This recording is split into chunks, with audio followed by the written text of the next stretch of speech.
사랑합니다. 네, 정말 더운 이 여름 가운데 오늘 예배 자리에 나오신 우리 모든 성도들을 주님의 이름으로 축복하고 또 이 자리에서 주님께서 풍성하고 또 시원한 은혜를 부어주실 줄 믿습니다. 오늘 우리가 읽은 내용은 왕의 자리에 있던 다윗이 그 왕의 자리로부터 도망하여 아들로부터 쫓겨나는 정말 비참하고 정말 처량한 모습을 우리는 발견할 수 있습니다. 그런데 이 일은 그냥 일어난 일이 아니죠. 그가 죄를 범함으로 말미암아 나단 선지자가 다윗에게 이미 예언한 일이었고, 그것이 실제로 지금 현실화된 것이 바로 오늘 사무엘하 15장의 내용입니다. 그때 하나님께서 나단을 통하여 이렇게 말씀하셨습니다. 너의 집에 재앙이 임하게 될 것이고 또 너의 아내를 빼앗을 이웃이 일어나게 될 것이다 라고 말씀하셨는데요, 다윗이 꿈에나 그 이웃이 자신의 아들일 거라고 예상이나 했을까요? 그러나 결국 다윗의 처지는 자신의 아들의 압살롬의 칼을 피해서 도망해야 하는 처지가 되어버리고 말았습니다. 다윗이 누구입니까? 그동안 여호와께서 늘 함께 하시는 사람, 또한 어디를 가든지 이기게 하셨던 사람 뿐만 아니라 언제나 하나님의 은혜를 누리며 결국에 하나님께서 왕으로 만들어 주시겠다는 그 약속을 결국 이룬받은 사람이 바로 다윗이 아닙니까? 그런데 그 승승장구하던 다윗의 지금 현재의 모습은 정말로 처량하기 그지없습니다. 도망하는 이 다윗의 모습을 여러 부분에서 묘사하고 있는데요, 우리가 함께 본 14절에 보시면 참 왕의 체면이 말이 아닙니다. 자신의 신하들에게 내 아들이 칼을 들고 나를 쫓아올지 모르니 빨리 도망가자 라고 신하를 재촉하는 모습을 14절에서 볼 수 있고, 뿐만 아니라 우리가 읽지 않았지만 30절의 말씀을 보시면 그가 머리를 손으로 가리고 맨발로 울면서 도망했다라고 기록하고 있습니다.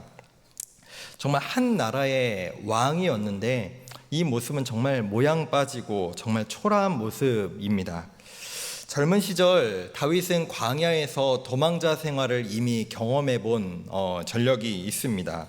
그런데 이제 다시 노년에 이르러서 왕궁에서 쫓겨나 광야로 내몰리게 된 것입니다.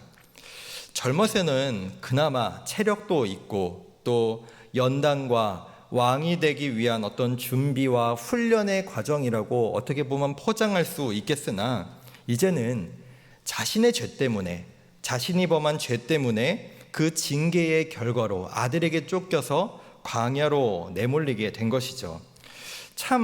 그런데 이 본문을 살펴보면서 아이러니한 것은 다윗은 자신의 손으로 직접 지은 백향목이라는 참 비싸고 화려한 재료로 지은 그 왕궁 안에 있을 때는 죄를 범하고 그리고 그 죄를 어떻게든 은폐하려고 애썼던 모습이 나타났다면, 지금 다시 광야로 내몰리고 나서부터는 그의 믿음이 다시 회복되고 새롭게 되는 모습을 우리는 오늘 본문을 통해서 발견할 수 있습니다.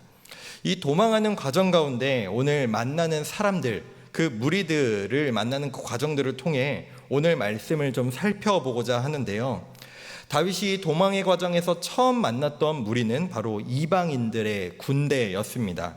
18절 말씀을 잠시 보시겠습니다. 그의 모든 신하들이 그의 곁으로 지나가고 모든 그렛 사람과 모든 블렛 사람과 및 왕을 따라 가드에서 온 모든 가드 사람 600명이 왕 앞으로 행진하니라. 도망하는 다윗을 가장 먼저 따랐던 사람들은 지금 보시면 그렛, 블렛, 가드 사람들이었다라고 기록하는데요, 이들은 다윗이 이스라엘의 왕이 되기 이전에 그 이방에서의 도망자 생활을 하고 있을 때 그때부터 다윗을 따랐던 이방 민족들일 것이라고 보통은 추측합니다. 그들은 유대인들이 아닙니다. 그리고 지금 이스라엘 안에서도 뭔가 특별한 직책을 맡은 사람들도 아닙니다. 자신들의 고향을 떠나서 그저 다윗이라고 하는 한 사람 따라서 지금 이 이스라엘로 망명하여 함께 살고 있던 사람이었습니다.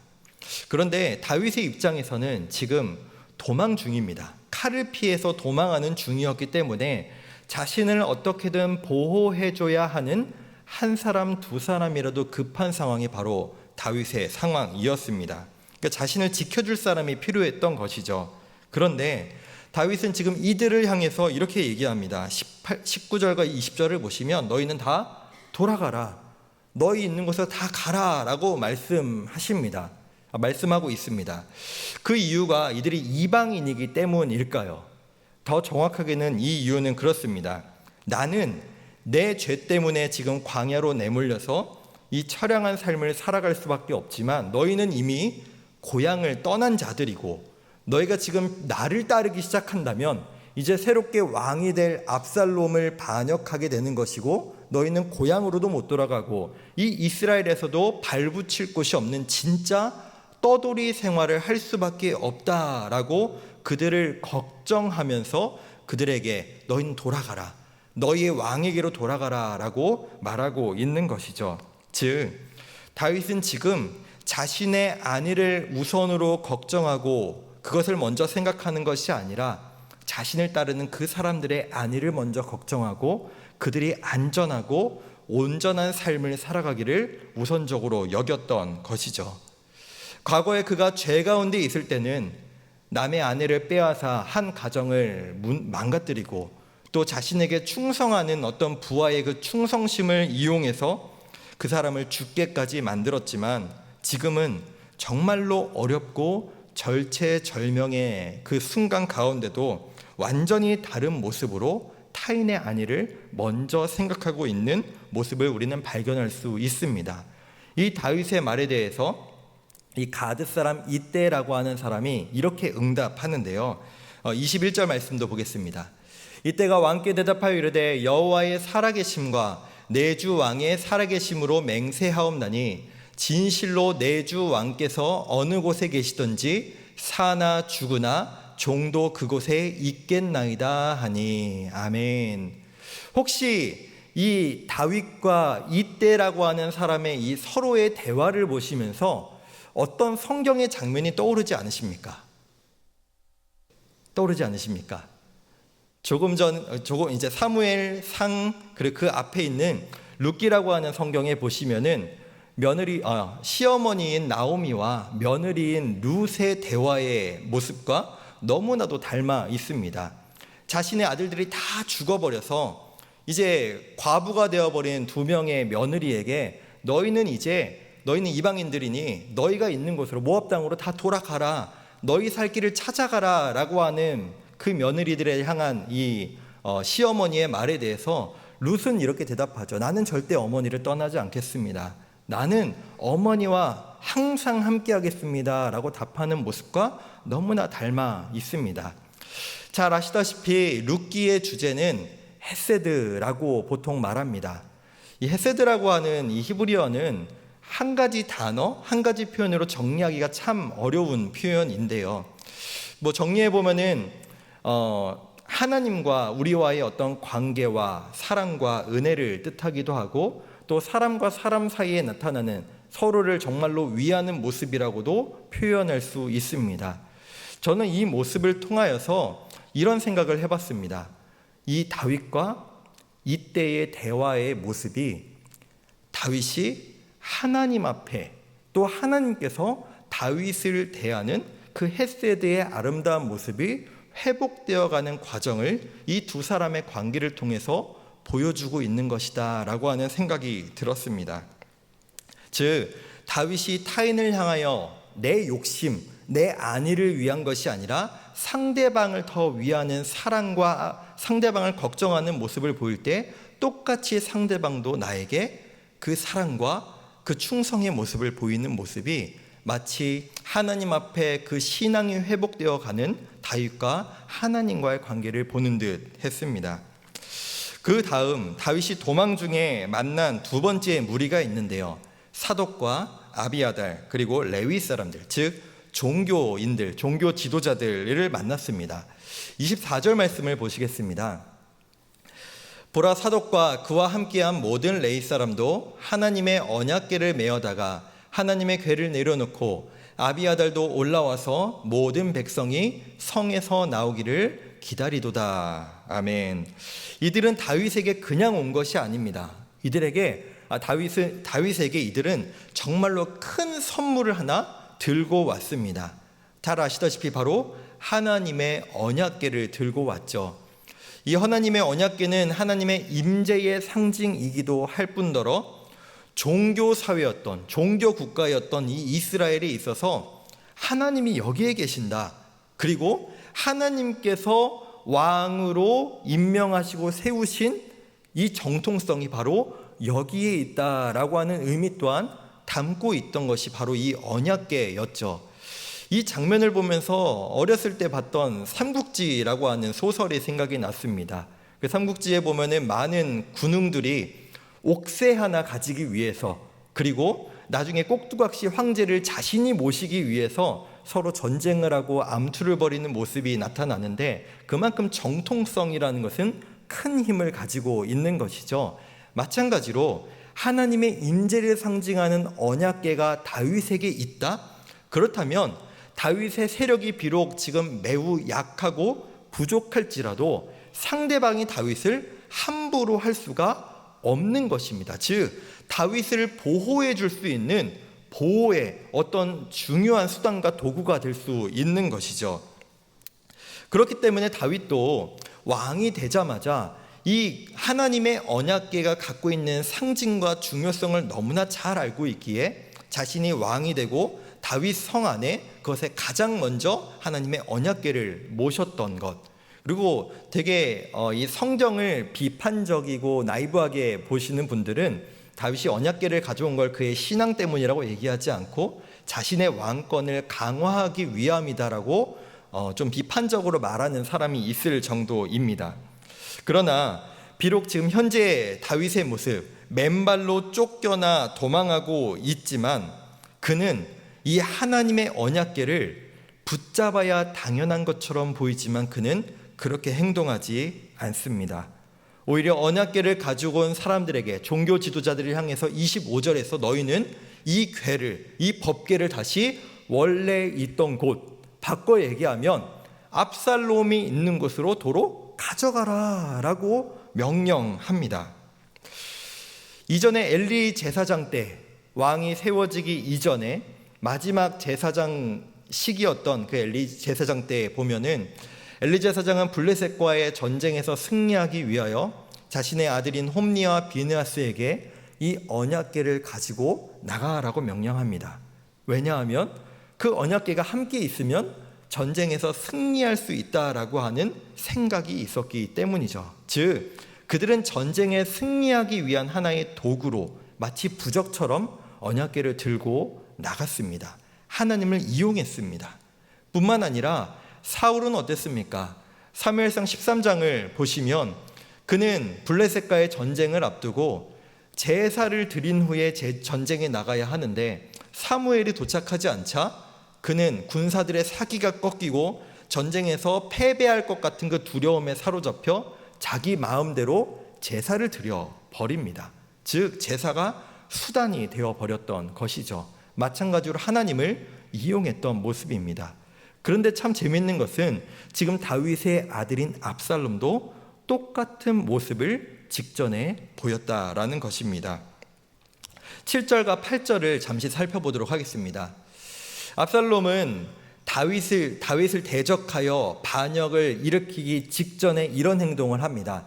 내가 헤브론에 가서 내가 한 서원을 이루게 하소서. 내가 예루살렘으로 들어가게 하시면 내가 여호와를 섬기겠습니다. 즉 나는 하나님께 약속한 그 서원을 이루기 위해서 예루살렘에 올라가야 합니다 라고 하는 이유를 대고 예루살렘으로 올라갑니다. 다윗 또한 그 이야기를 듣고 압살롬이 예루살렘으로 올라갈 수 있도록 허락을 해주죠.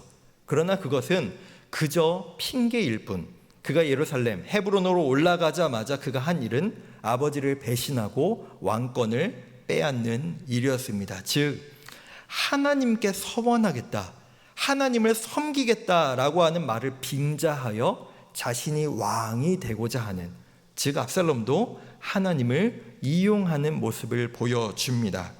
그러나 다윗은 자신의 안위를 위해 자신의 생명줄을 붙잡기에 이제 더 이상 그들이 행한 것처럼 하나님을 이용하거나 하나님의 법궤를 자신의 유익을 위하여 사용하지 않습니다. 내 상황이 아무리 좋지 않더라도 내가 비록 도망자의 신분이지만 내가 지금 이 상황에 이르게 된 것은 나의 범죄 때문이고 나의 범죄로 인하여 하나님께서 나를 이 자리 가운데 보내신 것이니 내가 언약궤를 붙잡고 있어봤자 무슨 소용이겠냐라고 하는 다윗의 마음이 드러난 것이죠. 그렇기 때문에 그는 언약궤를 돌려보내라 라고 말하고 있는 것입니다. 이 모습을 통해 우리가 살펴볼 수 있는 것은 그는 지금 하나님과 자신과의 관계를 더 이상 자신의 뜻대로, 자신의 마음대로, 자신의 욕구를 만족시키기 위하여서 세우거나 그렇게 바라보지 않는다라는 것입니다. 더 중요한 것은 그 이후에 하는 다윗의 고백인데요. 25절과 26절의 말씀을 보겠습니다. 왕이 사독에게 이르되 보라 하나님의 궤를 성읍으로 도로 메어가라. 만일 내가 여호와 앞에서 은혜를 입으면 도로 나를 인도하사 내게 그 궤와 그 계신대를 보이시리라. 그러나 그가 이와 같이 말씀하시기를 내가 너를 기뻐하지 아니한다 하시면 종이 여기 있사오니 선히 여기시는 대로 내게 행하시옵소서 하리라. 아멘. 제가 우리 고등부 아이들을 학습세례 입교를 교육할 때 늘 교육하는 부분이 있습니다. 바로 하나님의 선하심입니다. 하나님의 선하심, 여기에 성경에서 말하고 있죠. 선하게 여기시는 대로. 선하다라는 기준은 무엇입니까? 우리가 보기에 착해 보이고 좋아 보이고 이것이 과연 선한 것입니까? 그렇지 않습니다. 선하다라는 것은 철저히 하나님의 기준에서 하나님께서 말씀하시는 것이 선한 것이고 우리가 아무리 그것이 선해 보이지 않더라도 하나님께서 말씀하시고 명령하시면 그것은 선한 것이고 우리가 아무리 선해 보이고 좋아 보일지라도 하나님께서 악하다라고 말씀하시면 그것은 악한 것입니다. 지금 다윗은 두 가지의 상황을 가정하며 말하고 있습니다. 만약 내가 지금 하나님의 언약궤를 원래의 자리로 돌려보낼 텐데 하나님께서 나에게 이 비루하고 처량한 나의 모습 가운데 은혜를 주신다면 내가 이 상황이 아무리 어렵고 힘들지라도 내가 다시 여호와의 언약궤를 볼 수 있는 자리로 돌아가게 될 것이다. 그것은 내 의지와 내 뜻과 상관없다. 반대로 하나님이 나를 기뻐하지 않으시면, 좋게 여기지 않으시면 하나님의 뜻대로 나를 처분하실 것이다 라고 25절과 26절에서 고백하고 있는 것입니다. 이 고백은 마치 그가 과거에 그 광야에서 도망자 생활을 하면서 사울을 죽일 수 있는 두 번의 기회가 있었음에도 불구하고 여호와께서 세우신 왕의 처분은 내 맘대로 하는 것이 아니라 하나님께서 하실 것이다 라고 행동했던 그의 고백과 행동과 일치하는 것을 우리는 발견할 수 있는 것입니다. 사랑하는 성도 여러분, 우리는 우리 손 안에 들어온 것을 내 것이라고 여기고 결코 놓치고 싶지 않아 합니다. 그것이 비록 하나님을 대적하고 하나님을 멀리하는 것일지라도 말입니다. 그러나 사랑하는 여러분, 우리가 이 다윗의 행동과 태도에서 발견할 수 있는 것은 지금 다윗은 자신의 과거의 죄의 모습에서 벗어나 다시 한번 내 앞에 계신 하나님이 나에게 어떤 분이신지, 그리고 그 하나님 앞에 내가 어떤 위치이고 어떤 사람인지를 다시 재정립하고 그 신앙과 관계를 회복하는 복된 자리가 바로 이 광야의 자리였음을 우리가 꼭 기억하며 우리 또한 이 삶을 살아갈 수 있기를 간절히 소망합니다. 어려운 상황에 처했을 때, 정말로 절체절명의 정말 문제의 상황 가운데 있을 때 우리의 신앙과 우리의 삶이 더 추하고 더 정말로 봐줄 수 없는 모습으로 그 바닥으로 내려가는 모습이 아니라 그곳에서 다시 치고 올라와 하나님을 바라보고 하나님 앞에 나를 온전히 세울 수 있는 이 다윗의 모습이 우리의 삶 가운데 있기를 간절히 소망하고 축복합니다. 말씀을 맺겠습니다. 다윗이라는 인물을 바라보고 묵상하면 묵상할수록 참 많은 생각이 듭니다. 다윗은 정말 대단한 믿음의 거인입니다. 때로는 내가 저 신앙을 어떻게 따라갈 수 있을까? 저 사람이 저 믿음의 모습을 내가 흉내나 낼 수 있을까? 라고 하는 모습을 보이다가도 너무나도 급격하게 넘어지고 실패하고 하나님 앞에 범죄하는 모습 또한 우리는 발견합니다. 그러나 그가 하나님 앞에 하나님의 마음에 딱 맞는 사람이다. 광야로 내몰리는 인생일지라도 거기에서 나의 약함을 바라보지 않고 하나님을 바라봤던 그의 신앙을 보면, 하나님 앞에 자신을 완전히 항복하는 그의 모습을 보면 그의 신앙이 이것이 바로 위대한 것이구나 라고 하는 것을 다시 한번 발견하게 됩니다. 사랑하는 성도 여러분, 우리가 이 하나님의 주권을, 하나님의 은혜를 가장 먼저 구하고 인정할 수 있기를 간절히 소망합니다. 내가 어떻게든 이 상황 내 힘과 내 능력으로 발버둥 쳐서 벗어나려는 모습이 아니라 먼저 무릎 꿇고 하나님 앞에 나의 모든 것을 맡깁니다. 하나님께서 모든 것을 인도하여 주시옵소서라고 고백하는, 정말 하나님 앞에 낮아지는, 하나님 앞에 정말 나 자신을 온전히 드릴 수 있는 이 아름다운 신앙의 모습이 우리 가운데 나타날 때 하나님께서 우리를 책임지시고 우리를 가장 좋은 길로 인도해 주실 줄 믿습니다.